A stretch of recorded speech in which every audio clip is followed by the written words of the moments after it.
We are not in debt. It is a false debt. The whole thing is deceit and trickery, and we need to call them on it. That's what needs to happen, and that's what I love about Robert Menard, because he starts calling people on this stuff.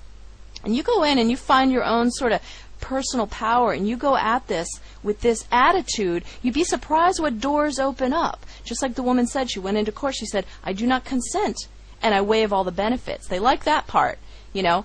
Anything that you had to give me under some kind of rule or law, I don't want it.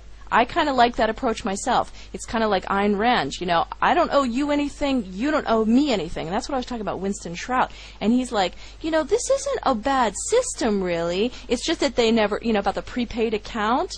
You know, it's just that they never told you about it, so you're working doubly hard. You could actually be living a pretty decent life under this system. Well, I think this is just jumping out of the frying pan and into the fire. That's my own personal way of looking at this.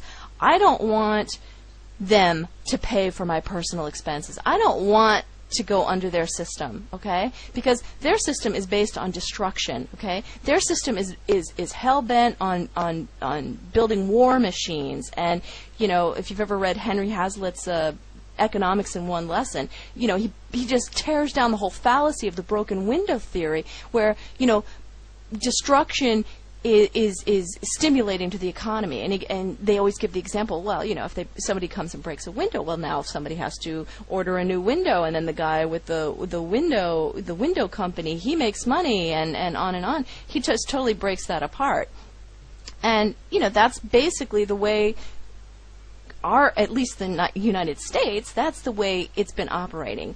And I personally would like to totally extricate from the thing. I don't want anything from them, but I don't owe them a damn thing either. So Rob goes into other things too. Gosh, he talks about a claim of right that you can file, like a notice. You can go to a notary public, write up a notice, kind of like just a notice of understanding and intent. And I want to ask him this question.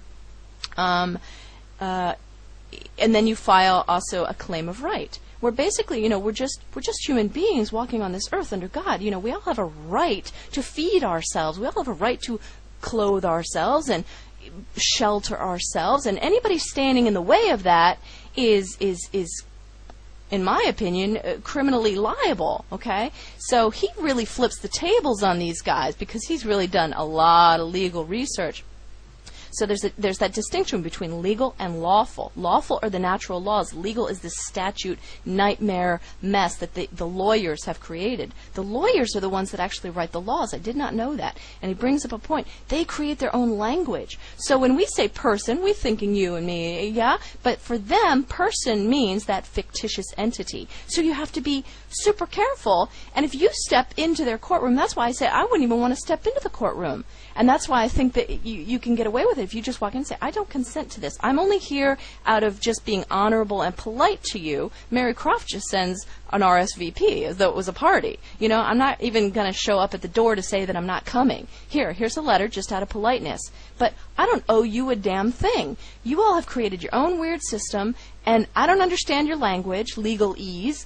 None of us do, and I'm not really interested in studying it. I haven't harmed anybody, and the only way anybody can bring anything against you is if there's an affidavit of bodily harm or something from the person that was harmed. You can only be held liable if an actual sentient soul has been harmed, not a fictitious entity, you know. So like when they say the state of Massachusetts against this person, well, the state of Massachusetts is not a sentient soul. So if you know your way out of this, you won't get tricked and played into this. You see, I mean, I'm just like rolling off my tongue, just things that are coming to my mind as I'm talking. There's so much to look into in this. So shall I go into Rob's very cunning plan? Okay, so we all know of this police state that is just encroaching, and Johnny Liberty said it. He said, look, in 1994 the European central banks stopped loaning money to the United States. They said no more because they know it's so bankrupt. It's gone bankrupt 7 times in the last century, and they're constantly reorganizing. And so the creditors are the world banks, and that's why they get control over, they get to make the decisions over what happens with the country, because they are the creditors, right? That's what happens in a bankruptcy, in a reorganization. The creditors now get to run the country, or whatever the company that went bankrupt, right? So the United States corporation has gone bankrupt. Excuse me. The creditors, the World Bank, they're going to control us.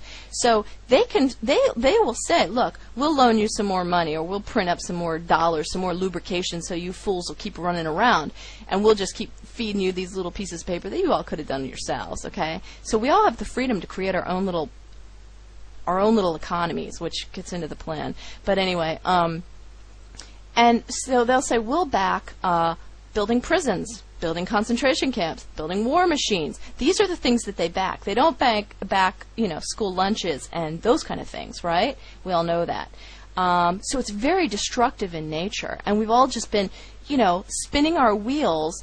And maybe we say to ourselves, oh, but, I'm not building the war machine. Okay, I make the screws that then go into the war machine, yeah? So we all justify it to ourselves, and that's fine. But now that the information is here, we can no longer say that that's fine. I mean, there's very few people that are actually producing anything in America. We do a lot of paper pushing, a lot of nonsense work or destructive work. There's not much. The only thing I can point to are like organic farmers or natural home builders or something like that. I mean, there's very little that does not involve destruction or just sheer waste and lunacy. So I don't even know where I was going with that, but so yeah, okay. So Johnny Liberty was saying that the reason they've been for the last decade or so just totally artificially holding up the American dollar just long enough so that they can get the police state totally in place. Now, he said this in 1995, okay? I mean, if we're not seeing this on our doorstep, my goodness.